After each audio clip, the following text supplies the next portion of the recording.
Šiandien bandysim šviesti žmonės apie namų statybą. 18 metų įmonė gyvuoja, specializuojamės individualių namų statyboje. Dabar ypač jaučiasi poreikis būtent individualių namų. Naujai pradėjome teikti paslaugą namo statybos su finansavimu. Tai reiškia, klientas ateina pas mus, išsirinkė sklypą, mes jį nuperkame, kartu su juo suprojektuojame namą, jį pastatome ir jam parduodame jį. Jeigu taip pastudijuotumėm, tarkim, 145-150 kvadratų namą pasistatyti žmogui. Vieno aukšto, tarkim, kas dabar populiaru, kiek žmogui reikėtų skaičiuotis pinigėlių. Iki pilnos dalinės apdailos. Jo. Ką, sveiki visi. Pradedam mūsų podcastą. Šiandien turime svečią, Ernestas Demanavičius, tai Vilniaus namų komercijos direktorius. Tai labai malonu, kad pas mus atėjot, apsilankėt. Šiandien bandysim šviesti žmonės apie namų statybą, kadangi patys dirbam su nekilnojamu turtu, namai, kotedžai, sublokuoti namai pardavimuose dažniausiai būna ir dažnai žmonės klausia apie pačius namus, apie pačias statybas. Kiek kainuotų patiems pasistatyti? Jo, kiek kainuotų, kiek kainuoja įrengimai, kokie čia geriau stogą, kokį dengį geriau. Kiek metų užtrunka? Jo, ypatingai dėl terminų klausia ir dažnai žmonės pas mus ateina, pavyzdžiui, netinka jau pastatytas namas, įrengimas ir vis turi minti, kad galbūt pasistatys kažkada patys savo namą, vis kažkokių klausia kontaktų ar kažko, tai žodžiu, šiandien apie visą tai plačiai būtent su Ernestu ir pasikalbėsime ir, manau, atsakysime daug į svarbių jūsų klausimus, kaip sakoma. Prieš tai aš kaip visą laiką sakysiu, palaikinkit mūsų video, kad jį pamatytų dar daugiau žmonių, kuriem tai būtų aktualu, subscribinkit kanalą, rašykit dar savo klausimus, kurių galbūt mes šiandien nepaliesim, tai juos galėsime atsakyti vėliau. Ir sveiki, Ernestai. Sveiki visi. Taip, tai Ernestai, gal pradžiai papasakotumėt biškelį apie savo įmonę ir vėliau panagrinėsim būtent klausimus, kuriuos aptarsim, būtent kiek laiko užsiemat, kuo užsiemat ir panašiai.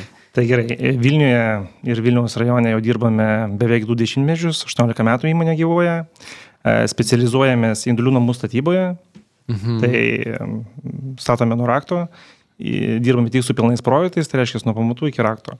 Okay. Įmonės apgrėbė 3 sritis, tai reiškia patys vystome nekilnojamą turtą, pas mus klientai kreipiasi, įsigyja žemės sklypą, susiprojektavo namą ir mes jį pastatome nuo pamatų iki rakto. Okay. Ir dar naujai pradėjome teikti paslaugą namo statybos su finansavimu. Tai reiškia, klientas ateina pas mus, išsirinkė sklypą, mes jį nuperkame, kartu su juo suprojektuojame namą, jį pastatome ir jam parduodame jį. Okay. O taip užsiminėt, Ernestai, apie individualius namus būtent. Tai tų, kai mes vadinam traukinukų, kamurkių, nedarote, ne? Kotedžų, tų sukliuotų jau čia paliekat kitiem vystytams. Tai smagu, gerai. Mes irgi už tai, kad daugiau būtų individualių namų, nes jie daugiau erdvės, daugiau gražumo, sakykime, taip ir panašiai. Šiaip turbūt ir tendencija gal, kad dabar ypač jaučiasi poreikis būtent individualių namų iš pirkėjų. Ta prasme, nežinau, nes galbūt prieš... Pagyvenę kotedžiukuose. Jo, pagyvenę kotedžiukuose visi supranta realią naudą, kaip pasakyti, privalumą individualaus namo, neblokuoto. Tai čia labai gerai paminėjot, nes didžioji dauguma mūsų klientų dabar ir ateina, kad pagyvenę arba bute, arba kotedžiukė, arba ten blokuotame bute, sėkmingai jį parsidavė, kadangi čia per kainų kilimą projektuosi savo tikrai erdvesnius, didesnius namus. Kas anksčiau buvo normalu, ten 100, 120, 130, tai dabar mes link 200 būna ateina. Tai vėl grįžtam prie pilių, gal ne prie pilių, bet prie normalių namų. Tikrai prie normalių namų, taip. Čia buvo kažkada Kaune vos ne iki 60 ar 70 kvadratų tie namai net buvo sumažėję. Kotedžiukai tokie jo buvo, ten po 50 kvadratų. Kaip ir atradimas, bet dabar aš kaip suprantu, pagal Ernestą irgi vėl grįžtam prie tų didesnių, normalių. Tai jo, mes gal per pastaruosius 10 metų vis stebėjome kvadratūros mažėjimą ir jau pastaruosius 3-4 metus matome, kad didėjom, mažai žingsniais aišku, bet vis tiek didėja ta kvadratūra. O šiaip, nežinau, užsiminėm apie tas kvadratūras, kiek standartinis dabar namas plus minus kvadratūra, kokia yra dažniausiai, nežinau, vidutiniškai žmonės, kokio nori standartinio. Vadinkim taip, jeigu žmogus gyvena bute, bute, tai vidurkis yra tarp 120 ir 150 kvadratų. Jeigu žmogus jau turėjo namą maždaug 130-150 kvadratų, 120 kvadratų, tai jisai jau 200 plus. 220-240. O šiaip įdomu, garažai dar populiaru, ar ne? Būtinai. Ir turbūt dvigubės netgi garažai. Jeigu antrą namą stato, tai būtinai. Nes tikrai tampa pas vienus didelis sandėlys. Nes vyrui atsibodo statyti mašiną laukia, žmonos laiko garaže. Taip. Ir paveikslas turbūt vieno aukšto namas. Ar ir dviejų būna? Priklauso nuo sklypo. Jeigu sklypas yra mažas, tai net netelpa vieno aukšto, tai pasirenka klientai 2 aukštų. Bet jeigu klientai jau su patirtim ar kotedže, kaip ir minėjau, gyveno, tai dažnu atveju 1 aukšto namas. Laiptai pavargsta nuo tų laiptų. Gerai, tai aš tada gal prie pirmo tokio klausimo prieisiu. Tai iš principo, kada geriausiai jūs kreiptis? Ar kai jau klientas yra išsirinkęs ir nusipirkęs sklypą, ar tarpsme jau ten, nežinau, gal ir turi namo projektą ir statybos leidimą, kur realiai jau reikia, sakykime, rankų kas pastatytų, ar galbūt dar net ir sklypo paieškų metu jau kreiptis jūs? Jo, tai priklauso nuo to, kokiu keliu mes su klientu einame. Jeigu klientas jau turi įsigijęs sklypą ir susiprojektavęs namą, tai jau mes tik tai paskaičiuojame sąmatą ir pradedam statybas, bet geriausiu atveju, aišku, be projektuojant namą, kreiptis į mus. Nes ką mes darome, dažniausiai, kai klientas kreipiasi pas architektus, jisai vis tiek fantaziją savo parodo popieriuje, maždaug kas jam patinka, kiek kvadratų ir taip toliau, ne? Bet mes jau galime prieš tai jam pasakyti, kiek kas kainuoja. Ir pagal tai klientas jau galės daryti sprendimus, ar tikrai yra pagal jo biudžetą ir finansų tas namas, ar vis dėlto viršija lūkesčius.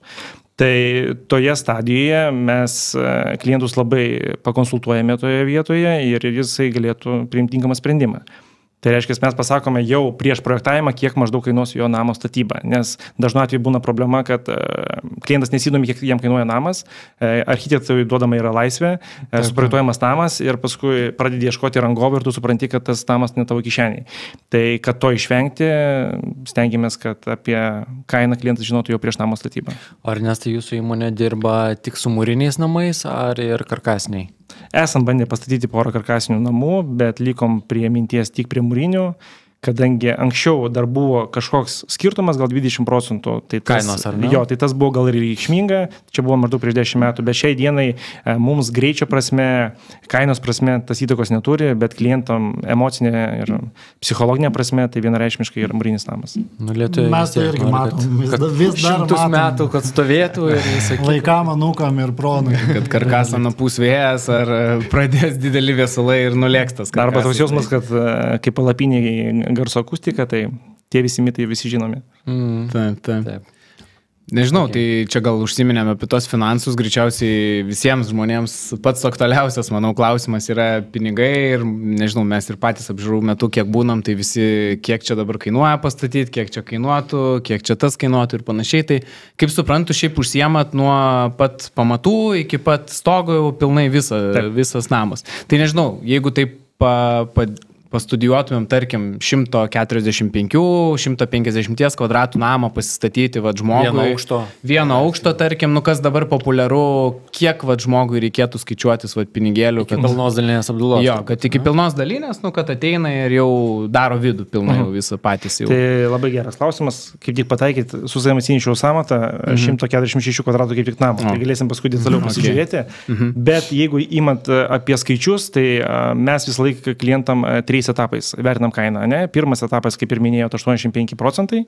Tai viena kaina, antra kaina, interjero dizaineris būna nusamdytas, išdirbtas techninis projektas, paskaičiuojam iki 100% baigtumo. Trečias etapas, gerbuvės ir lauko inžinerija. Tai jeigu kalbant konkrečiai apie kainas, tai standartinio namo, kaip pavyzdys pačiana, yra gribukas, kažkiek yra klinkerio, apie 1000 eurų, gaunasi 148 000 eurų už 85% dėžutė. Gribukas, tai čia kur keturšlaitis stogas. Taip, keturšlaitis. Tas lietuviškas vadinamas. Čia su garažu jisai gaunas ar su garažu? Jisai su garažu yra. Taip. Apie 1000 eurų, ne? Apie 1000 eurų už kvadratą. Su PVM. Su PVM. Jo, tada trečias etapas, tai yra antras etapas yra iki 100%. Ne? Tai dizaineriai dabar braižo brėžinius, tai neaišku, ką nubrėžti, ten irgi fantazijai didelės ribos. Tai, bet šiaip standartiškai pas mus būna vidus, tokią namą įrengti yra apie 65 000 eurų. Ne. Tai va, plus apdailos medžiagas. Tai va. Vidus įrengti turit minty čia pilnai sudažymus visko jau? Taip. Okay. Tai yra plytelių klėjimas, grindų danga, gipsai, elektro antra stadija, santechnika, katilai, rekuperatoriai ir taip toliau. Čia gal nedėjom iki to klausimo, bet jūs jau kaip ir atsakėt, kad jūs ne tik pastatot, bet galite ir įrengimų užsimti. Ne, aš tai dažniausiai minėjau, kad iki raktų tai matot, tas ir yra, kai tu esi statai namą nuo pamatų iki rakto, tu visą laiką turi galvoti apie priekį, ne?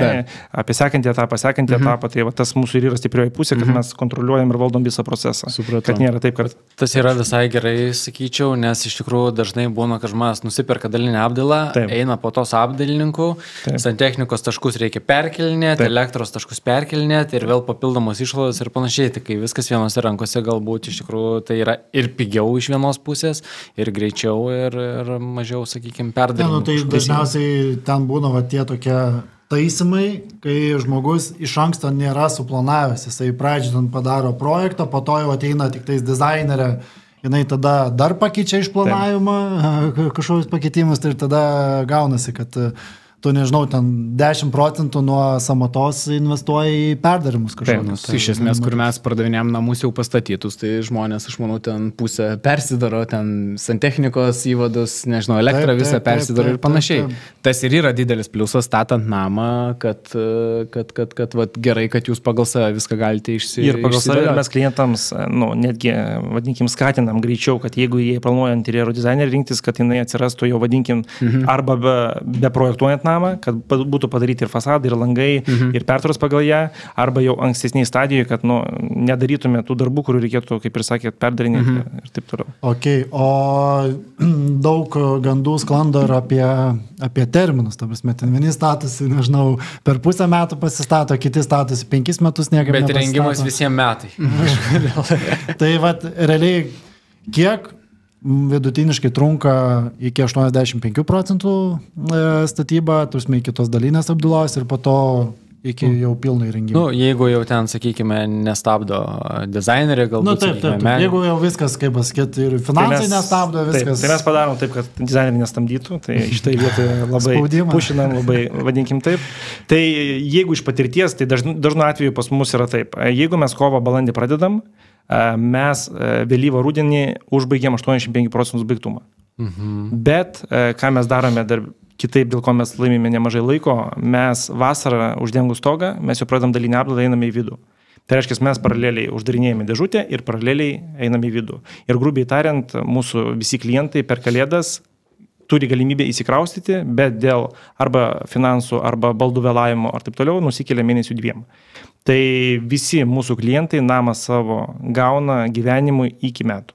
Okay. Jau pilnai. Čia kaip viskas gerai. Žiūrėk, jau kovas, ar, jau skaityk atėjo, tai kaip tik pats laikas žmonėm pradėti tos. O šiaip, čia minėjot kovas balandis, tai pas jūs kažkoks dabar yra, nežinau, ten, pavyzdžiui, žmogus paskambintų jums dabar, sakytų, noriu pradėti statyti namą. Už kiek laiko jūs galėtumėte ateiti jau pradėti kažką ten tvarkyti, daryti, jeigu jūs jau turi statybų leidimą ir jau jūs galėtumėte pradėti? Tai chronologija vyksta tokia. Pas mus ateina klientas, pradžiai mes paskaičiuojame su detalę samatą, jeigu klientas mums ją patvirtina ir sakome, imame darbus, nuo sutarties pasirašymo mėnesis laikas mes pradedam statybos darbus ir tada jau procesas nenusitraukia. Okay. Pats tas. Tai realiai 8-9 mėnesiai, čia kaip vaiko gimimas ir turi... Čia ir yra vaikas projektą. Kaip žinodama. Kitas klausimas dėl finansų, ar ne? Tai aptarėm, kiek kainuotų namas su iki dalinės apdailos, apie 150 tūkstančių grubiai. Bet jeigu yra tas variantas, kurį jūs minėjot, kad galite jūs profinansuoti, ar ne, nuperkat sklypą, pastatot ir tada iš jūsų pirkėjas nuperka. Klausimas, kiek pabrangsta nuo šitos amatos pačiam pirkėjui, užsakovui? Tai čia yra mūsų kita stiprioji pusė, ką nepaminėjau. Mes labai daug laiko skiriame detaliam skaičiavimui. Mes, galim sakyti, vieninteliai mokam tiksliai įsivertinti, nenukrypstant nuo projekto, mes užgarantuojame savo kainą, kad mes esam viską įsivertinom, kad mes nevertinom to papildomai, kiek jį padidėjo papildomai, tai tokiais dalykais neužsiiminėjom. Žinom tą klientų karčią patirtį, kai susiplanuoja savo biudžetą 100 000, o ant galo 150. Tai šitoje vietoje, vadinkim, pas mus jokių nukrypimų, brangimų nėra. Žodžiu, jūs atsakote, jeigu šitą kainą uždėjom parašą, tokia ir bus. Čia buvo labai ypatingai, kai prasidėjo karas ir kai prasidėjo COVID-as dėl visų medžiagų ir panašiai. Čia gal tas buvo pas vystytojus irgi labai, mes kaip pardavinėjom namus ar kažką, tai mes, žinot, pasirašom su žmonėm sutartį už vieną sumą, po pusmečio vystytojas sako, žinokit, mes jau pakeliam 20 000, nes visur kainos kyla. Tai aš kaip suprantu, jeigu pas jūs sutartį pasirašo už tokią kainą, pas jūs jau nebus ten po metų, kad jūs sakysit 20. Vadinkit, tas laikotarpis mums irgi daug išmokė, tai šiai dienai, ką mes darome, dėl ko mes tai galime sau leisti ir taip drąsiai pasirašyti, mes su visais savo tiekėjais esame sutarę, kad jeigu mes pasirašom, pavyzdžiui, namą, šitam namui, šitie įkainiai yra užfiksuojami tam laikui, nes jie visi žino, kad aš per pusę metų įsipareigoju pasistatyti, jeigu aš, aišku, užtruksiu ten 2 metus, tai niekas nelaikys tų kainų, vadinkim taip. Tai šioje vietoje mes turim tokią opciją, tai ir klientą apsaugom nuo tų, vadinkim, pabrangimų. Gerai. Čia turbūt ir duoda tas privalumas, jūsų daugiametė įmonė, daug pastatytų yra namų, objektų, yra geri santykiai su tiekėjais, medžiagų ir taip toliau, tai dėl to tokius dalykus ir galima užsifiksuoti. Taip. Jeigu ten yra vystytojas, kur, žinai, stato vieną namuką, pirmą kartą gyvenime, tai jisai net nežino, iš kur tas medžiagas pirkti, tai tada ir gauna. Bet čia labai didelis privalumas, iš tikrųjų, ypatingai nuo jos sustatybom tikrai yra taip, kad jo žmonės nusimato, skirsiu ten iki 200 su įrengimu daleiskim, bet galų gale ten, sako, statėm ir nesąmonę gaus, dizainerį priprojektavo ten ir iškilo viskas. Ir 400 dabar. Tai šitoje vietoje mes irgi dirbam, vadinkim, klientas gauna dizaineris brėžinius, ne? Dizaineriai irgi, ne visada kompetitinga, tinkamai vertinti, kiek tai kainuoja, bet tas kaip ir privaloma. Jeigu tu nupiešiai tu klientui, turi pasakyti, kiek tai kainuoja, nes kitu atveju gal klientas jam netinka tokie interjero sprendimų už tokią kainą, ką jis sumokėtų. Tai dažnu atveju mes viską paskaičiuojam detaliai, ką suprojektavo jam dizainerė, klientas pasižiūri, jeigu tai atitinka jo lūkesčius, valios startuojam, dirbam. Jeigu jam kažkuri pozicija pamatė, kad už tokį pinigų sumą man to nereikia. Tai geriau, kad jis atsisakytų dar, kol mes nepradėjom darbus ir turi tokią galimybę pasikoreguoti projektą pagal savo biudžetą. Okay. Tai su sumom atsakėt iš tikrųjų pakankamai daug. Tu dar klausai dėl finansavimo, įdomu, kaip su finansavimu yra, kada žmonėm reiktų eiti apskritai į banką, domėtis tuo finansavimu, kokiam procese, įdomu. Tai visus skatinu nueiti prieš namo statybą, kad įsivertintų savo finansus, žinotų, kiek jie pinigų turi, vadinkim, ir savo kišenė tai ir kiek jie galėtų paskolinti iš banko, nes nuo to ir priklauso visas namo likimas. Nes jeigu žmogus tikisi iš banko nueis 200, nueis 150 gaus, tai... taip. Iš anksto, žodžiu, kad žmonės jau nueitų į banką, susižinotų. Tai gal dar praplėšiant mintį dėl to finansavimo, ne? Tai kas dar yra mūsų stiprioji pusė, tai tas finansavimas pas mus yra papildomai neįkainojamas. Vadinkim, tai mes nusipirkam sklypą, klientų išrinktą, projektuojam namą, pastatom ir jis iš mūsų įperka. Tai jisai už tai mums papildomai nemoka. Tai realiai čia tokia pati būtų suma, kaip vačia samatoj. Visiškai. Dėl ko taip yra, čia visiems nustemba, ar taip gali būti. Tai kad čia vystytojai jūsų net neužpultų. Gali ir užpulti. Ne, mes paskaičiavę, tai vadinkim, laiką mes laimime, mes tą namą galime, kaip ir minėjau, per 7 mėnesius pastatyti, bet jeigu klientas, vadinkim, užsitęsia ir etapai stato tą namą, užtrunka iki 3-4 metų, tai mes įsivertinę turime atidėjimus tiek su, kaip ir minėjau, stiprius santykius su tiekėjais, mes galim tą papildomą opciją ir naudą suteikti klientui. Tai jeigu klientas išsirenka norimą namą, jūs pradėjot statyti, statot ir klientas galiausiai ten, nežinau, po pusmečio ar metų pamato, kad nebegauna paskolos banko, kas su tuo namu atsitinka? Čia kiekvienas klientas manęs to klausia, vadinkim, visi to bijo. Noriu paminėti, kad dar nebuvo tokio atveju, nes dažnu atveju ateina tie žmonės, kurie tikrai turi stabilias pajamas ir garantuoti už savo ateitį. Bet visko gali būti, kaip ir minėjau, liūdna, ten ir mirtis gali būti, ir skyrybos, ir dar kažkas dalykas. Bet mes užgarantuojam, kad jis nepraras savo investuotų lėšų pradinio įnašo. Ką mums reikės daryti, tai turbūt, ko mes aišku nenorėtume daryti, bet vis tiek tą namą dastatyti iki galo, jį parduoti ir atskaityti su klientu už kiekvienas investuotas lėšas. Bet čia tas modelis, tai realiai mane labai maloniai nustebino. Man irgi, aš dar vis galvoju, jūs kalbat, bet aš skraidau tenais apie šitos dalykus, kur sakėt, kad iš savo lėšų gali pastatyti. Jo, tai aš gal paminėsiu, dėl ko tai viskas gimė. Tai dažnu atveju pas mus kaip yra. Arba žmogus suranda namą vietoje, kurie jam nepatinka, arba toje vietoje, kurie jam patinka, nėra namo. Ir prasidėti projektavimas, biudžeto nežinojimas, kiek tas namas kainuoja, žmonėm tas tampa nežinomybė, žmonės bijo nežinomybės ir nenori jos imtis. Tai mes šitos dalykose visuose viską galim atsakyti, kiek sklypas kainuoja, matome aruodę, kiek kainuoja pastatyti namą, kurį klientas mums parodo, mes iš karto paskaičiuojame, prieš įsigijant netgi sklypą, suplanuojame visą biudžetą ir klientas mato, jo, okei, man tas tinka, aš įgalus tą padaryti ir... Nes iš esmės, link kur turbūt ir Arūnas norėjo pasakyti, kad statytojai, kad, sakykime, jiem kainuoja finansuotis ar ne, kredito įstaigose, o čia kaip ir nekainuoja tas visas reikalas, nekainuoja pinigai realiai. Tai, jo. Kiti, kad ir jiem nekainuoja pinigai, jie patikinėja, kad jiem kainuoja pinigai, sakykime, kaip čia pasižiūrėsi, bet manau, kad tiesiog yra daug klientų, kurie manau, kaip pasakyt, nežinojo, kad čia kaip pavyzdys yra tokia įmonė, Ernesta, kur gali tokią paslaugą gauti, kad jiem pastato namus, nes daug kas, kaip pasakyt, jie turėtų ten pradinį įnašą tam namui, jie neranda tinkamo namo ir jie galvotų, kad jo būtų fainai pasistatyti pagal save, bet realiai jų galimybės neleidžia. Nes jie tik tais galėtų, kaip pasakyt, šiam momentui pirkti namą, turėdami ten 15% ar ten 20% pradinį įnašą. O čia realiai Vilniaus namai pastato. Taip. Tik tais turbūt pradžioj pasirašymo sutartis sumoka ten, nežinau, kažkokią X procentų įmoką, ar ne, ir tada ką jie laukia statybų pabaigos. Bet vis tiek etapais kažkaip moka gal dar ar ne? Ne, tai noriu paminėti, dėl ko tas finansavimas irgi yra modelis tinkamas klientams, ne? Vienas yra kelias, kaip aš nusipirku sklypą, suprojektuoju savo namą ir turiu turėti pradinių lėšų, pradėti namo statybas, ne? Kitas atvejis jau yra mūsų, ne? Jam nereikia įsigyti sklypo. Jisai sklypo kaina plus mūsų samata 15%, tai yra ženkliai mažiau pinigų. Tai kas jis, ta prasme, į savo svajonę gali pradėti anksčiau tiesiog, negu ten ilgus metus dar taupyti, kol Žodžiu, jūs sudedat sklypo kainą su namo samata ir tada paimat 15%. Taip, ir tada jau sekantis mokėjimas po 85% registravimo ir viskas, po banko paskolos gavimo. Ok, tai jo, iš tikrųjų su jūsų įmonė daug privalumų. Manau, ties šitą visi iš karto žiūri Vilniaus namai, kur čia kontaktai skambinti. Ne, bet tarkim, žmonės, prieš pradėdami statytis, jie daug šiaip zonduojasi, tą visus namus, visus vystytojus ir panašiai. Nežinau, ką žmonėm gal patartumėt, kai ieško vystytojai, ką reiktų atkreipti dėmesį renkantis rangovą, sakykime taip. Tai vienareikšmiškai pagrindinis kriterijus būtų patirtis. Tai rangovas tikrai turi būti pastatęs tikrai ne 10 namų, kad žinoti. Kiek jūs maždaug esat pastatę jau dabar jūsų įmonė? Artėjom prie skaičiaus 200. Okay.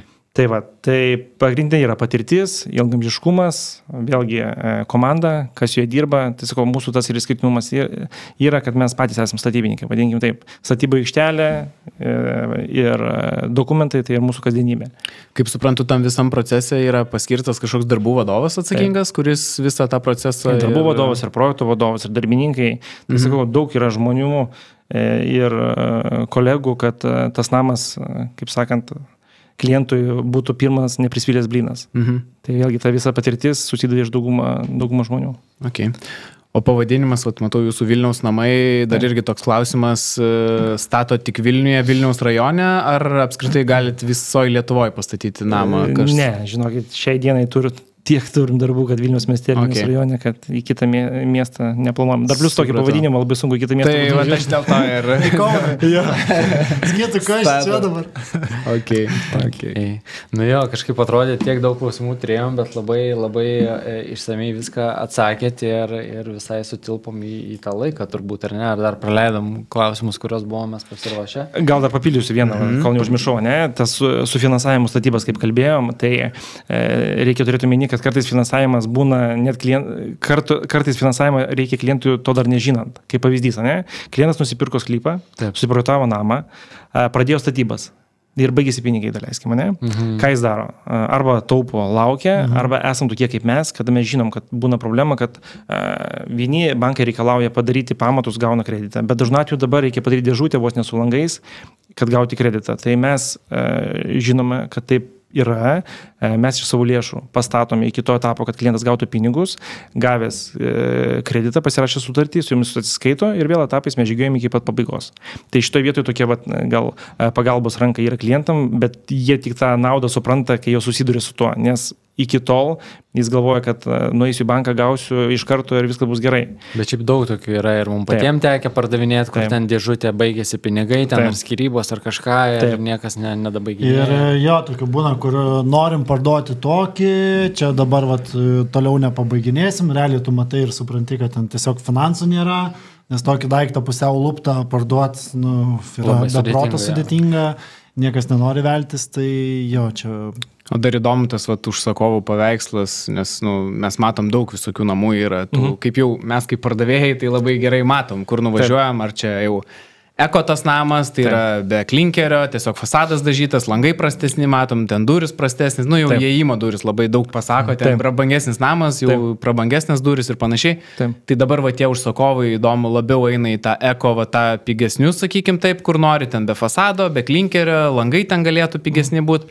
Ar jau kaip tik mato dabar, kad atsiranda tas toks prabangių namų, daugiau žmonės nori tos prabangos, sakykim, taip, kaip pas jūs mato. Tai čia gal ir yra ta, būna opi bėda, ne, kai klientas priverstas būna kažkurio etapo jau atsisakyti visko. Planavo klinkerį, bet matau, kad pagal pinigus netraukiu, nedarysiu. Duris tikėjausi, kad čia už 1000 eurų nusipirsiu, žiūriu, 2-3 yra geros ir taip toliau. Tai šitoje vietoje, ką mes darome, mes jau iš anksto klientam paskaičiuojame ir pasakome, ką mes jiems paskaičiavome. Tai žmogus jau žino prieš namo statybas. Bet tai kai pas mus paskaičiuojame, tai dažniausiai žmonės tokiem kaip langam, durim, tai netaupo pinigų, eksterjerui vadinkim, irgi netaupo pinigų, interjerui, tai gan žmonės žino, kad tai turbūt paskutinis jų gyvenimo statinys. Tai... Okay. O dar įdomu, jeigu jo žmogus, nežinau, čia jau pas mane irgi jūs tas sakė, kitur kažkur skraidžia ir aš jau ir pats apie namus pradėjau galvoti, tai įdomu, tas, pavyzdžiui, ten išsirenki kažkokį sklypą, nori čia tokio ir tokio namo, tas samata paskaičiavimas, jisai nemokamas pas jūs yra, ar jūs imat kažkokią pinigų sumą už tą žymą ir panašiai? Jo, tai mes imam pinigų sumą, jeigu tai yra jau detali samata, aš kaip ir minėjau, pradžiai galima paskaičiuoti ir nebūtinai detalę samatą, klientas tegu biudžetas žino, nes jinai atitinka realybę, bet jeigu jau klientas ateina pas mūsų statybos leidimų, turi konstruktyvą pasidaręs, tai mes jau skaičiuojame, vadinkim, mokamai tai, bet jeigu mes sutarėm dirbti kartu, mes tą pinigų sumą grąžinam. Kad čia, taip ir suprantu, kad ant durniaus tų nebūtų, kaip aš vadinu, kurie, skaičiavimas dėl skaičiavimo. Tai aš kaip ir visiems klientas sakau, aš skanų saldainį aš irgi galiu supakuoti, pasakyti tenai vietoje 150, 120, 80, 70, bet viskas nuo to, kas į tą kainą įeina. Čia kaip pas mus panašiai būna, ten mes darom analizės didžiausias, skaičiuojam samatas, o po to žmogui viską nusinčiam. Ai ne, šiaip norėjau, aš sužinoti, man net neaktualus tas pardavimas, man šiaip tiesiog įdomu, kiek vertas mano namas ten, tarkim, tai jo, tai aš puikiai suprantu. Tai visose srityse panašių būna klientų, bet... Įdomu, labai įdomu, viskas labai smagu. Jo, tai mes jau patys turbūt net po filmavimo turėsim klausimų dėl savo samatų kažkokių. Kaip ir minėjau, sutartis paruošta, jeigu ką galima uždėti. Tai jūs, tai čia dabar aktualiausia, man atrodo. Viskas aišku. Tai gerai, tai man atrodo, šiaip buvo labai informatyvu, labai naudinga, tarsi, ir mums labai naudinga, čia labai gerų įžvalgų buvo iš Ernesto, iš Vilniaus namų pusės. Tai aišku, kam, kaip pasakyti, kas turit klausimų, tai jau įmonė yra aiškiai, ar ne, kur galima skambinti ir kreiptis. Kam galbūt dar yra klausimų, kaip minėjau, rašykit mum arba elektroniniu paštu, arba Vilniaus namams, arba mums ant tiesiogiai @gmail.com. Ne, tiksliau, kas te brokerė @gmail.com, man maišasi. Rašykit komentaruose, atsakysim, nukreipsim, kad visi galėtumėt pasistatyti savo svajonių namus. Ir be jokių kliučių, trukdžių. Ir ne penkmečiais, o Taip. per metus. Nebūtų amžiaus statybos. Tai... Terminas aiškus, vasara artėja, šyla orai, manau, kaip ir pas mus namų pardavimai prasideda tas pats pikas, taip ir žmonės pradeda vis labiau mąstyti apie tos namus. Net tai dabar turbūt kovos, balandis jau kur po žiemos startuoja, daug kur turbūt statybos, ar jau jos startavo realiai, nes ta žiema šito. Tai mes, pas mus tas labai nesijaučia, nes mes kiaurus metus dirbam. Tai vadinkim, mes tik tai žiemą ten jau fasado darbų netliekim. Bet šiaip pamatai, ne, tai mes ir vidų, ir vasarą, ir žiemą, mes tiesiog žiemos metu nedarome tų darbų, kurių negalima daryti. Tai ten fasado apšildymo darbų ir taip toliau. Tai jau ko nespėjai, to nespėjai, bet šiaip kiaurus metus dirbam ir pamatus, ir mūrinėjom, ir stogo žiemą dengiam, tai jokių problemų. Ten, žinau, sakė, yra mišinukai specialūs įpili ir gali ir žiemą. Stebuklingi. Ir lašiukai. Ir žiemą gali betonuoti. Gerai. Tai ką, smagu buvo, Ernestai, ačiū, kad apsilankėt. Ačiū Jums. Ir tikiuosi daug sėkmingų projektų dar pastatysit, gražinsit Vilnių, Vilniaus rajoną. Daug padėsit daug labai laimingų šeimų. Taip. O mes po to galėsim lengvai parduotos namus. Gaila, jie nepardavimai. Ačiū labai. Ačiū, kad klausėt. Iki kitų kartų. Iki.